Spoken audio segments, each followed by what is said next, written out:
பாவ மன்னிப்பின் நிச்சயத்தை பெற்றுக்கொள்ள வேண்டும். பரலோகத்தில் ஓரிடம் நீ பெற வேண்டும். பாவ மன்னிப்பின் நிச்சயத்தை பெற்றுக்கொள்ள வேண்டும். பரலோகத்தில் ஓரிடம் நீ பெற வேண்டும். இயேசு தருகிறார், இன்று தருகிறார்.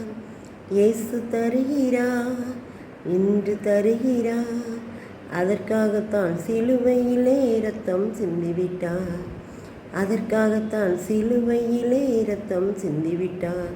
மத்திய 26:20-28 கர்த்தர் வந்து இயேசுக்கு இது பாவ மன்னிப்பு உண்டாகும்படி அநேகருக்காக சிந்தப்படுகிற புது உடன்படிக்கையின் ரத்தம் அப்படின்னு சொல்லி அந்த பாவங்களை மன்னிக்கிற அதிகாரத்தை பெற்றவராகி அவர் என்ன செஞ்சார், அதனுடைய அடையாளமாக திராட்சரசத்தை சீசர்களுக்கு கொடுப்பார்.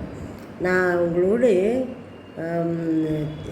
ஆண்டவருடைய ராஜ்யத்தில் இந்த பலரசத்தை குடிக்க வரைக்கும் இதை நான் வந்து திரும்ப என்ன செய்ய முடியாது, குடிக்க முடியாது. உங்களோடு நான் பல்லவ ராஜ்யத்தில் குடிப்பேன். அது வரைக்கும் நீங்கள் நினைவு கூறுதலாக இதை என்ன செய்யணும். அதனால தான் நாம் வந்து ஒவ்வொரு ராப்போஜம் ஒவ்வொரு நற்கரணைகளையும் நாம் அவரை நினைவு கூர்ந்து அதை என்ன செய்கிறோம், குடிக்கிறோம். திராட்சரசத்தை அவருடைய ரத்தமாக குடிக்கிறோம், அப்பத்தை அவருடைய மாம்சமாக புசிக்கிறோம்.